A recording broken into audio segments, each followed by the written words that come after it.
Hello and welcome back to another EDH deck tech idea. Today we are taking a look at Bristly Bill's Spine Sower. He's a 2-mana 2/2 with landfall, and whenever a land enters the battlefield under your control, put a +1/+1 counter on target creature. He also has an activated ability. For 5 mana you can double the number of +1/+1 counters on each creature you control. Bristly Bill is your typical mono-green landfall commander, and this is exactly how we are going to play him. We are going to pump up a lot of powerful creatures and swing for the win. Powerful creatures that we want to play are, for example, Defiler of Vigor, a 5 mana 6/6 with trample, and as an additional cost to cast green permanent spells you may pay 2 life. Those spells cost 1 green less to cast if you paid life this way. This effect reduces only the amount of green mana you pay. Furthermore, he has a triggered ability. Whenever you cast a green permanent spell, put a +1/+1 counter on each creature you control.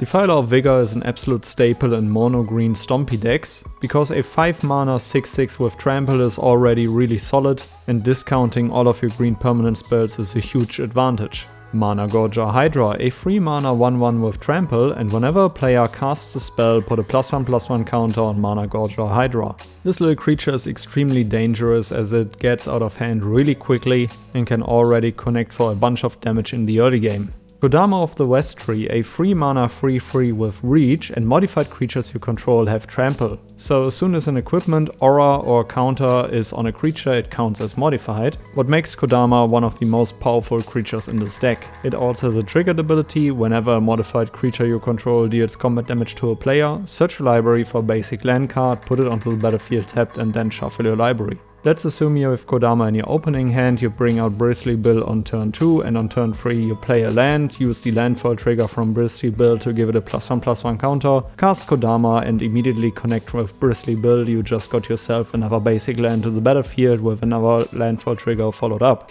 Goldvein Hydra, a green and X spell, 0/0, vigilance, trample and haste, and Goldvein Hydra enters the battlefield with X +1/+1 counters on it. When it dies, create a number of tapped treasure tokens equal to its power.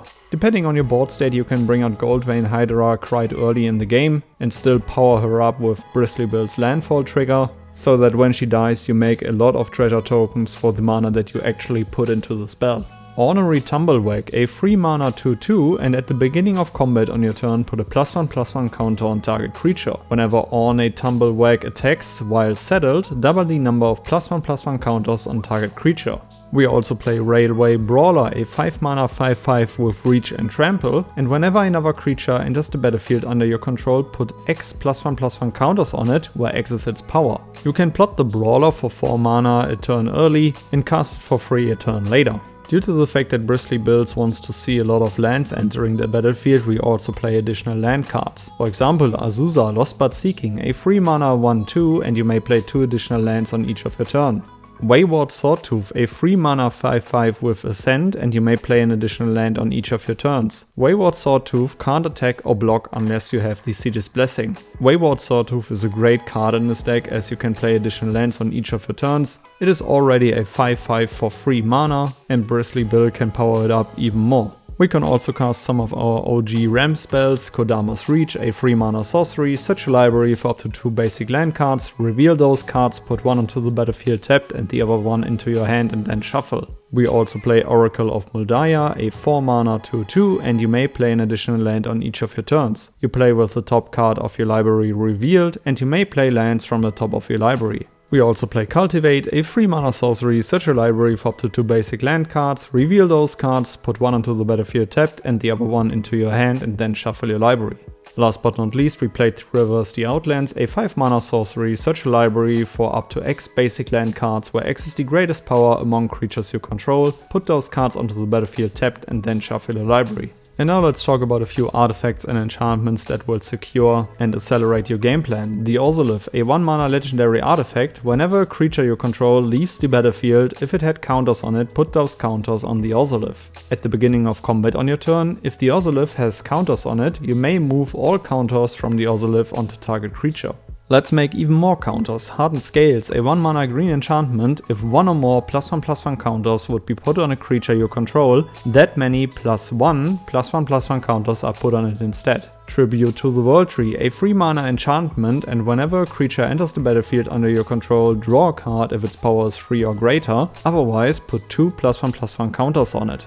We also play Ozoliths, the Shattered Spire, a 2-mana legendary artifact, and if 1 or more +1/+1 counters would be put on an artifact or creature you control, that many +1/+1/+1 counters are put on it instead.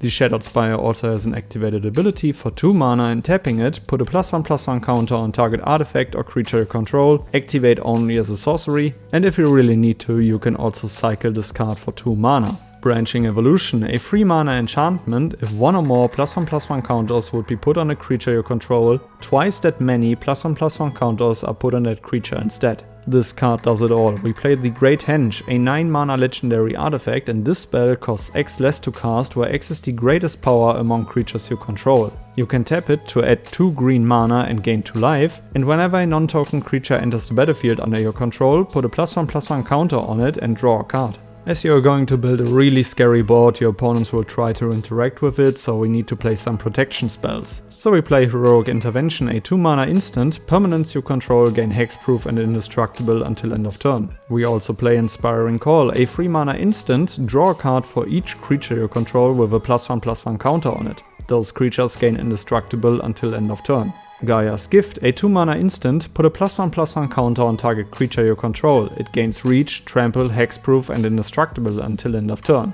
Silkguard, a 1-mana green and X instant, and put a +1/+1 counter on each up to X target creatures you control. Auras, equipment and modified creatures you control gain hexproof until end of turn. It sadly doesn't give your creatures indestructible, but for that it can also deploy additional +1/+1 counters. Tamiyo's Safekeeping, a 1-mana green instant, target permanent you control gains hexproof and indestructible until end of turn, and you gain 2 life.